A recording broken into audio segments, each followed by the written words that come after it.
This is Ryan, driver of the number 14 Reynolds Racing Chassis Wagon.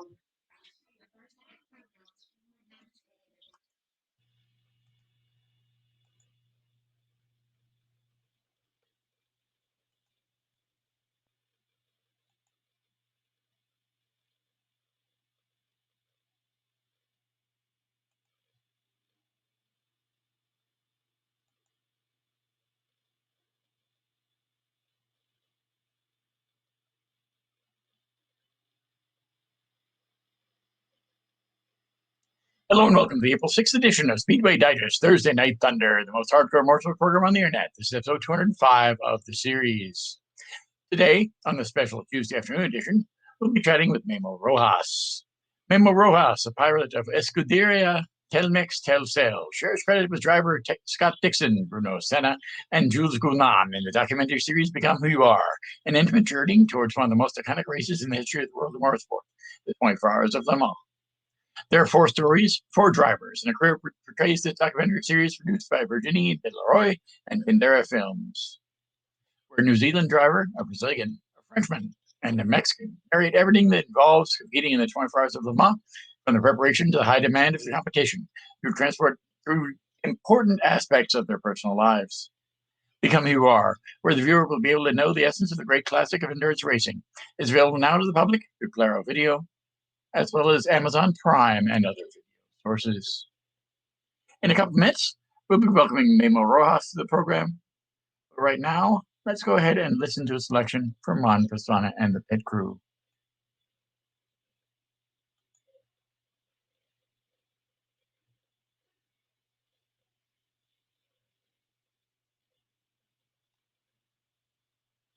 This is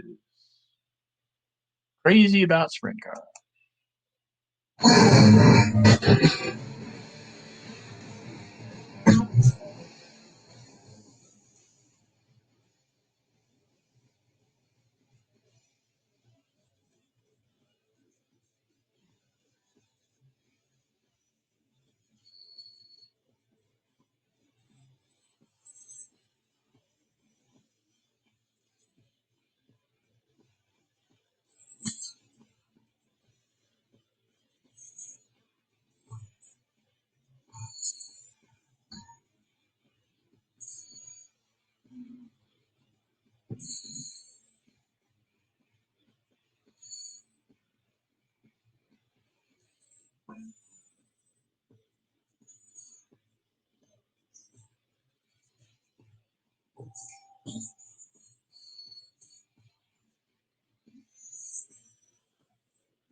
Once again, we're standing by for our guest, Memo Rojas, to come on the program this evening, this afternoon, or depending on where you are, could be evening, all right? We have a special interview scheduled for him this afternoon, as he's unavailable to come in on Thursday. He'll be. So hopefully we get to talk to Memo Rojas this afternoon. I am standing by waiting for his call. It's going to be an interesting few weeks of shows. We got a good interview on Thursday this week at our normal time. Miles Rowe will be on the program that time. Next week, we've got a representative from Andretti Autosport who's scheduled to be on, as well as possibly a representative from Cooler. So that'll be cool to talk to them. Hopefully that'll all work out. The following week, we're going to be taking another week off. After that, we might end up having a person from Volkswagen on the show. So hopefully everything will work out pretty well. I see that Memo is now in the studio. Hopefully he joins us in the call-in momentarily.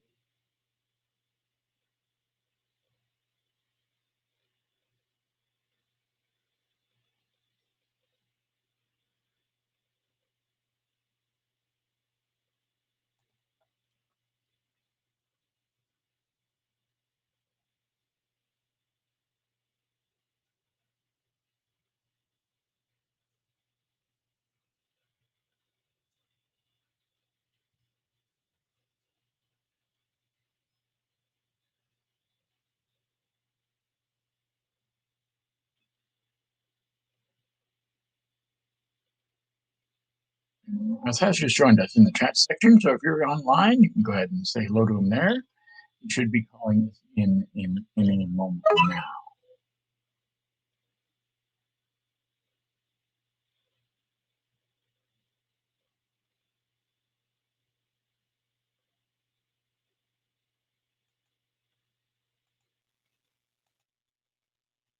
He's now online. I'd like to welcome him to the program. How are you doing today? Hello, how are you? Doing pretty well. Thank you for coming on this afternoon. Happy to be here. First off, can you tell us a little bit more about how you first became interested in the world of racing?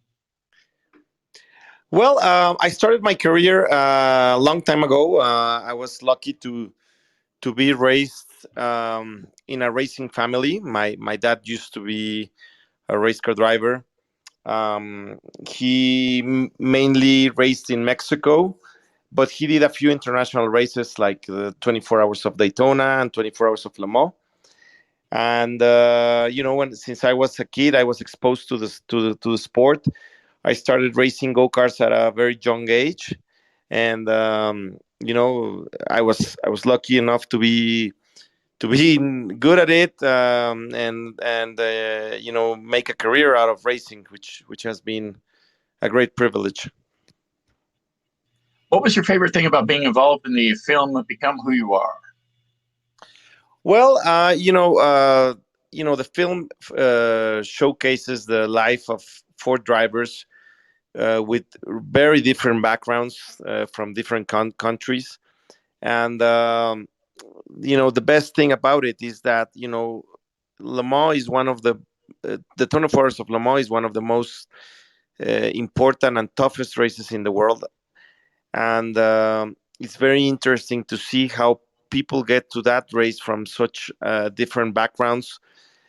Scott Dixon coming from IndyCar, Bruno Senna coming from Formula One, myself coming from sports car racing, etc.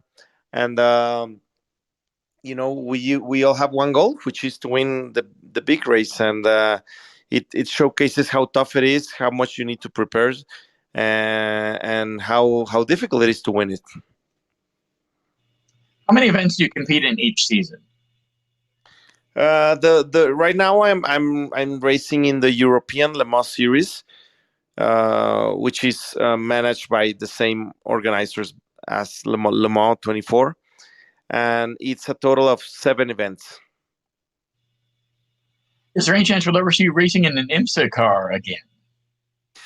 I hope so. I mean, I did, as you may know, I've raced in IMSA since 2007 up to 2015.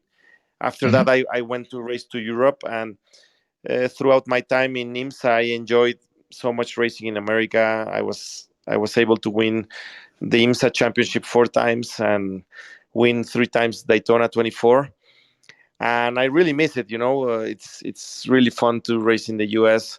I'm right now. I'm focused in Europe just because I want to win the Triple Crown. That is my goal. As you may know, the Triple Crown in sports car racing is to win Daytona 24, Sebring 12 hours, and Le Mans 24. I've already won the first two, and I'm on the. I'm seeking. I'm looking to win Le Mans, which would give me the Triple Crown, and I hope to do it one day, and then afterwards maybe I can go back to IMSA. Of all the cars you've driven, which one's your favorite? I mean, I don't know. I think that the car I drove for Chip Ganassi Racing, the Daytona prototype, which the one which allowed me to win the IMSA championships and Daytona 24 wins. I really enjoyed that one. But the LMP2 car that I'm driving right now in the European Le Mans series, it's very sophisticated. It's very fast, very sophisticated on the aerodynamics, particularly, and it's probably the fastest cars I've driven. So I think I would say that one, the current one, which is the fastest one I've driven. I know earlier on you were involved in the Delta Wing program. Do you think that your experience in Delta Wing will help you as the series transitions to the LMDH in the near future? Well, I think Delta Wing was definitely one of the the most important lessons I've had in engineering, I would say, because that car was very unique. There was nothing like it. The way it was designed, the way the philosophy behind it, the way it achieved its performance, it was very different to what most of current race cars are. This car was very light, very low downforce, but very low weight. So it kind of compensated, and it was also very low drag. So it was very fast on the straights, and I was able to be part of the development of that car, which I think it will be in the history books forever because it was so unique. And yeah, it made me a better driver as far as developing a car. For sure, it was very, very helpful. My final question for you today: what do you think the series will be like in 5 years? Well, there's many plans. I think the ACO, which is the organizers of Le Mans 24, have been working very closely with IMSA the last few years. They wanna have regulations that allow for competitors and manufacturers to race on both sides of the ocean, on both continents. I think it would be amazing if on a consistent basis, many teams from America can come and race in Le Mans, and vice versa. Many European teams can come and race in Daytona 24, etc. Just like the way it used to be. Just I don't know. I'm sure you guys watched the movie Ford versus Ferrari. How Ford went and tried to conquer Le Mans, and there was this battle and rivalry between European and American teams, which was, I think, very healthy for the sport. And I think if they can match the regulations and find common ground, I think that would be a really nice future for the sport. Well, once again, we'd like to thank you for coming on the show today, and hopefully we can talk to you after Le Mans and see how you do there. Thank you so much. Anytime. Thank you. Have a great day. Once again, that was Memo Rojas. We're very pleased to have him on the program today. And look forward to seeing how his career goes there in Europe, how the season goes, and hopefully he does a really good time there in Le Mans. Are you a race car driver, crew chief, pit member, track owner? Maybe you're just a huge fan of the sport. Contact me for your file on the show. After all, you deserve your 15 minutes of fame, and we'd love to hear from you. Be sure to check out past episodes of Thursday Night Thunder, as well as the other shows on the Speedway Digest Radio Network at speedwaydigest.podbean.com. You can also check out the show on Facebook by searching for Speedway Digest Thursday Night Thunder in the search bar. I also invite you to read the articles covering all aspects of motorsports at speedwaydigest.com. In fact, I'm probably going to put up a couple of articles on SpeedwayDigest.com this afternoon. I also have some more articles that are slated to be in the Revved Up with Waldorf series that everybody seems to enjoy. That'll be on the SpeedwayDigest.com site in the next couple of days. I might even do one of those today, although odds are pretty slim. I'll probably just try and get at least one of those out before the end of the week. I did one up the other day about Don Grash's check, so be sure to check that out. In addition, if you're a fan of South Florida, and who isn't, be sure to check out the latest news and information about our slice of paradise at my blog site, Football Plum's Fantastic Finds. It can be found on Facebook, Twitter, and by heading to footballplumsfantasticfinds.wordpress.com. I also have some articles coming out on there, probably this afternoon as well, so be sure to check that out. And as I stated, we're going to be heading out in a couple of weeks for another little adventure that will be covered on Football Plum's Fantastic Finds.wordpress.com. Also on the Football Plum's Fantastic Finds Facebook page. That'll probably be where I end up putting up the pictures of some of the stuff we end up doing there. Whether I take pictures of the casinos or not, I don't know. But there will be other things like some of the Beauvoir and some of the other places we're going to be visiting, possibly Mississippi Aquarium, possibly a couple other places. So it'll be kind of cool to check that out, and I'm looking forward to it. As I stated, we've got some great plans lined up here for the show. Some great people from Andretti Autosport, as well as possibly from Volkswagen and Miles Road. They're coming up in 2 days at our normal time, 8 p.m. Eastern, 5 p.m. Pacific. Be sure to check that out. Once again, we'd like to thank Memo Rojas himself for coming on the program tonight. We've had a time trying to get him scheduled on the program for the past month or so, but I'm very pleased he was able to come on today, and I'm very pleased my schedule allowed us to have a special episode this afternoon. Once again, I'd like to thank you for listening and look forward to seeing you again on Thursday in the Thunderdome as we discuss the major issues in the world of modern auto racing. Thanks again and have a great night.